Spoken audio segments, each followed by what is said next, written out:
Hello, welcome to the Health Freedom Party. It's nighttime here, and another day will be coming here. And the sun shines. The skies are blue. It will all happen for you and for me. My name is Michael, and I'm the webmaster and gatekeeper whose job is to administer, coordinate, and manage the healthfreedomparty.org website and platform along with your help. This is an opportunity to engage your efforts to make a difference in the health issues that are a political problem. I say it's a political problem because we know the truth, but politics isn't adhering to it. So the work performed here on healthfreedomparty.org will reshape the political landscape so that your personal political power becomes represented by your elected officials. As Margaret Mead, the American anthropologist, wrote, "Never doubt that a small group of thoughtful, committed citizens can change the world. Indeed, it's the only thing that ever has," unquote. With proper management and coordination, that power is greatly magnified and becomes a part of your ability to change the actions of government. We are faced with a political problem, and it is a personal one. It is our health. It's not enough to go to work, to shop, to visit, to raise a family, to run a household. Without awareness, purpose, and commitment to preserve those activities through your efforts to protect and maintain health. And the way you maintain health is to make sure that you maintain health freedom. And with health freedom comes informed consent. As Will Durant, the historian and author of the History of Civilization, wrote, "The health of nations is more important than the wealth of nations." Voting in an election is not enough. Knowledge of your local and state representatives' plans and promotions are your rights for protection of your health, freedom, and must be shared. Your freedom is reduced to little more than nothing by international corporations whose policies endanger the health of everyone. These policies skew reality, control mass media, install fear, and dictate governmental policies contrary to the health of all of us, all done through wealth. And this is wrong, and we can change this. And there are 4 steps to take. 4 steps. They're simple and easy, but they do require work. The first step is recognizing through critical thought and reading how we are manipulated by multinational corporations. There are several links within the website that provide information on this topic, and it's very important to read so that you have a clear understanding of what is happening. The second step is to critically comprehend the 9 questions that I'll be giving you later that our representatives must answer. So you have to understand these questions so that you have a position on them and you know what your position should be. And then the third is to present and confront our representatives for a definitive statement of their commitment, actions, plans, and promotion of the healthfreedomparty.org platform, which incorporate those 9 questions. The final step is to share that information through the Health Freedom Party platforms for endorsement or removal of the representative from office. Now, this is done This is done very easily by having the person sign the paper and bringing it back to you. You download it to the platform, the healthfreedomparty.org platform, and there it will be evaluated, and that information will then be shared across the network. It will also be available for you to print out so that you can post it everywhere. You can give it to your friends, put it in the laundromat, take it to the farmer's market, do anything you want just to get it out there. Eventually, we'll also have it on TV, the radio, magazines. All platforms are going to be soon within our range to show whether or not that representative is going to be for health. So there are 9 questions, and these are the ones. They all start out the same. What is the representative's legislative actions and commitment to eliminate pharmaceutical advertising in mass media? This has become a true problem in many, many ways.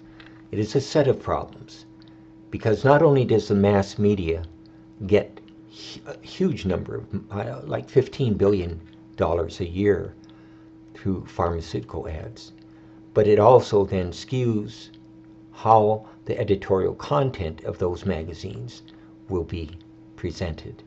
It also means that people will go to their doctors and ask for things that the doctor is like, well, I know you saw the ad, but this isn't the best idea. Or, yes, sure, here it is. Meanwhile, you have another prescription from another doctor, and maybe it interferes with that prescription. In other words, you have to know what you're doing, and you have to make sure that everybody who's involved in your health knows what they're doing. So the second thing is to protect and promote medical freedom, medical choice, and medical privacy of the individual. And this is extremely important. It's nobody's business but your own. And the medicalfreedomamendment.org is the long-term goal of the Health Freedom Party. So this amendment would be the 28th Amendment to the Constitution and a continuation of the Bill of Rights, which specifically has to do with a personal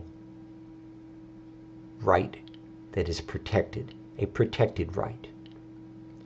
Only you have the right to decide about your own health.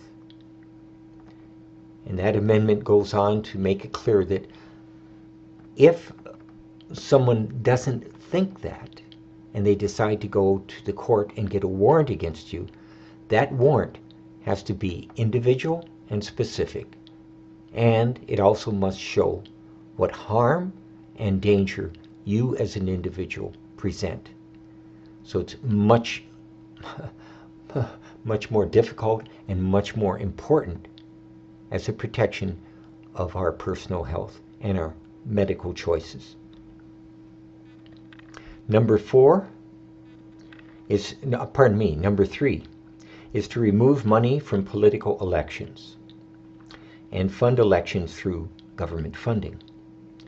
We already know that tremendous amounts of money go into amendments, they go into personal elections, go into so many things, and it's all through different parties who are trying to gain passage of that amendment, passage or that election of that representative. So looking mostly just at representatives, we know that the best thing is that elections should be funded by the government. And the reason it's good if it's funded by the government is that then we can have it as a true debate as to where the representative finds himself. How does he really feel about the issues, and how much is he going to promote it? And what's very important in a debate like this is that they can call each other out and really talk about what's important here. So moving on now to number 4. Number 4 is to eliminate corporate control of agriculture. Corporate control, we know, is producing some of the most inferior food in the marketplace. The nutritional levels of food have just gone down so greatly. The University of Texas did a big study and found this to be the case. But even long before that, in the 1960s, even the American Medical Association said you need to take a vitamin because the quality of the food has really gone down.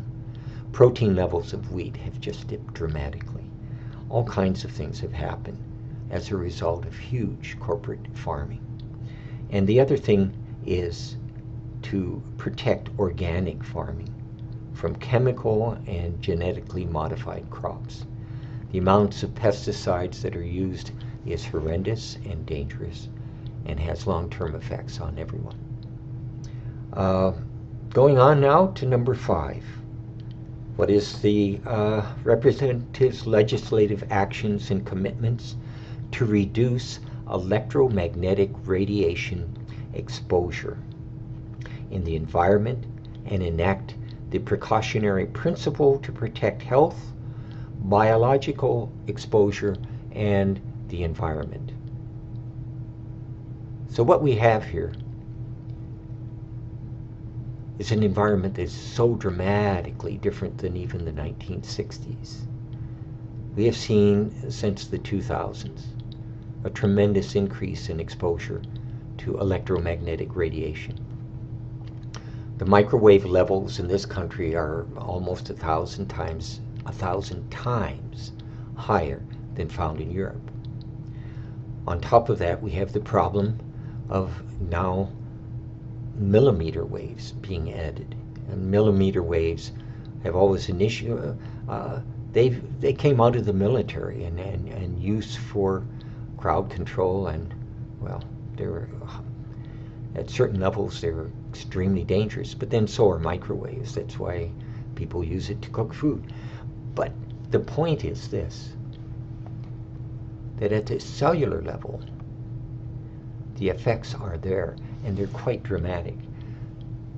If you look at our children, and you look at autism, you see two factors that are interacting with each other to cause extreme harm. One of them is the exposure to things such as mercury. Thimerosal has been litigated extensively and found to be a cause. Mercury has always been a cause for myelitis of all forms, just like lead and arsenic. There are a lot of things in the environment that are poisonous that have been added as a result of industrial actions, and those need to be mitigated. They have to be eradicated in some cases. We also have the issues of the exposure to the microwaves that seem to follow the exact same progression as the increase of autism. Autism in the 1980s, or maybe even later, 1 out of 10,000 children had autism. Can you imagine how it's increased? It went from 1,000 to all of a sudden 226 and 56. Now the latest figures seem to indicate that 1 out of 20 children have autistic difficulties. And it is said that probably within the next few years, it will be every child of ours will have some sort of autism.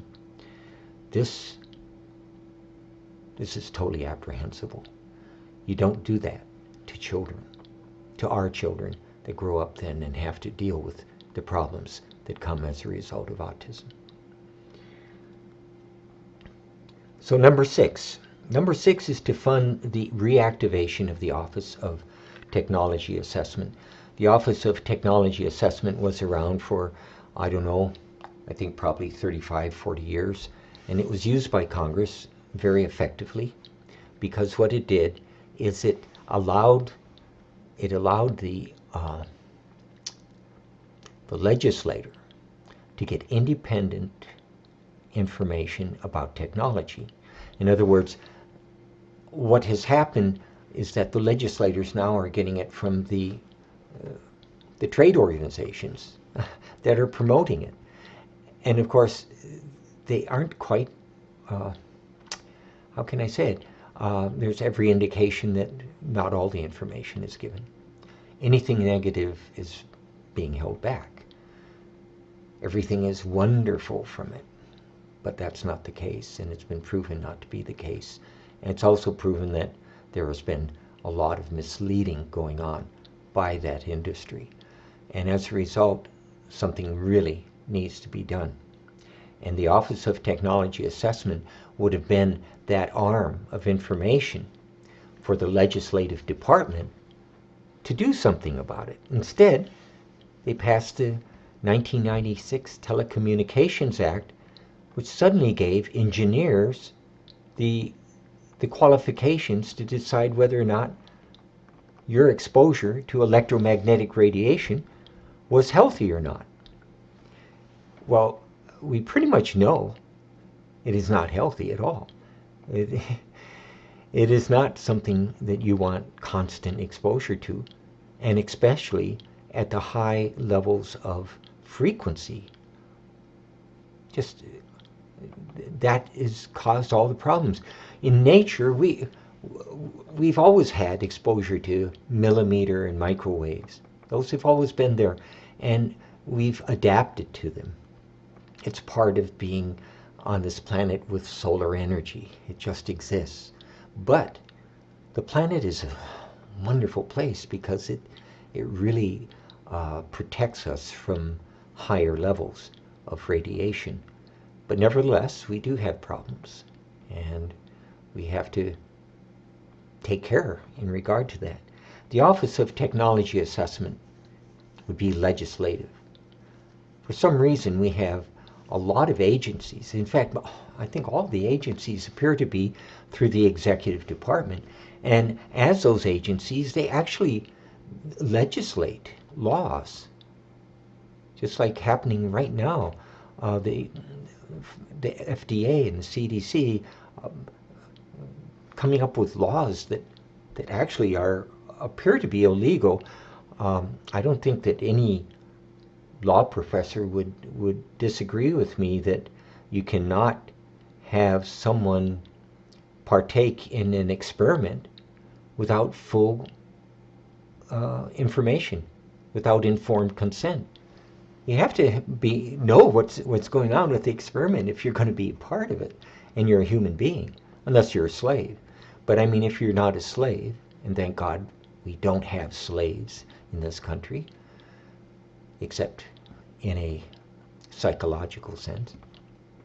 But other than that, it's just something that is inconceivable for me. To think that, I believe it's Pfizer who says that we're not going to tell you what's in our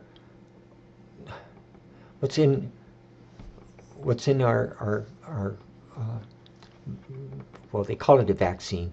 Anyway, the shot. We're not going to tell you what's in it until maybe 55, 90 years from now. Well, that's total nonsense.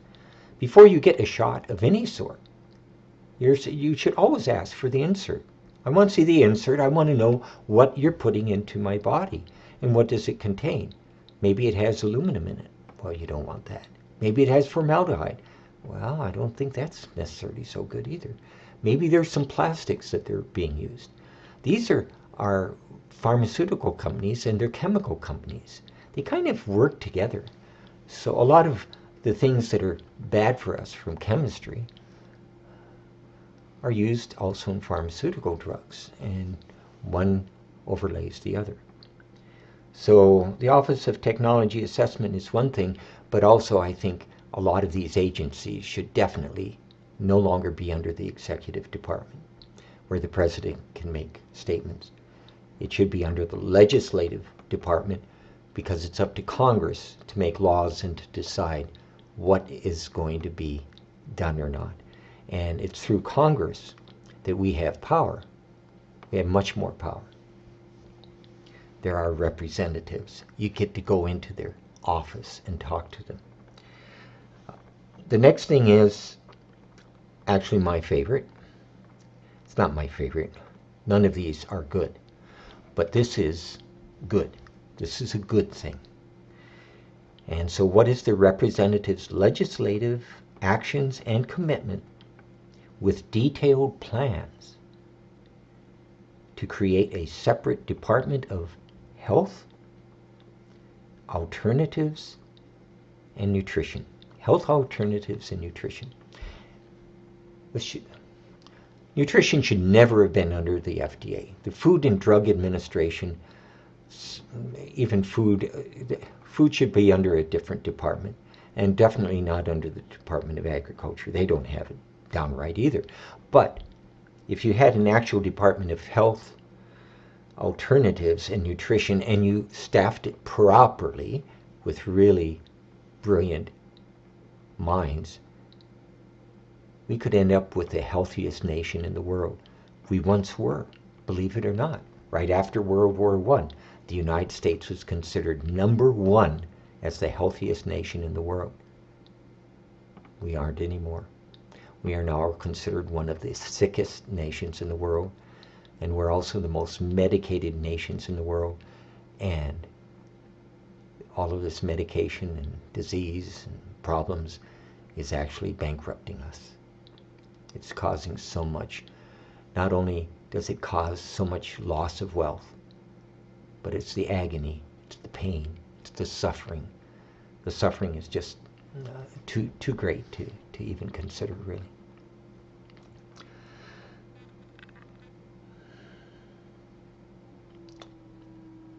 So, the 8th question is, what is the representative's legislative actions and commitment to eliminate and disarm bioweapons, nuclear weapons, chemical weapons, radiation weapons, both here and throughout the world? The United States is a leader in the world, and we need to step up in front and maintain peace as much as possible, and to reduce all of these weapons. So much has been a result of war. War is got to be one of the most wasteful things in the world, the biggest waste of resources there are. I remember Buckminster Fuller saying, war is obsolete. How can you have war in this day and age with this kind of civilization and knowledge and information, when you know all that it destroys in the environment and the waste of human intelligence, bodies, health? All it does is produce a wealth that is not good. It's not good at all. I mean, sometimes war happens. Sometimes it's unavoidable. And there are certain things that do occur that a person has to take arms up. If somebody were to invade this country, I assure you, I would be fighting. I'd be fighting every bit I could. But the point is, we don't want invasion. We don't want to invade anybody's country. What we want is exchange. We want to exchange information, knowledge, technology, help, produce good relationships diplomatically, something that can grow and produce a golden age for the world, and not division. So I saved one of the most important, number 9 is one of the most important questions that the representative has to answer. And that is, what is its actions and commitment to protect and promote informed consent?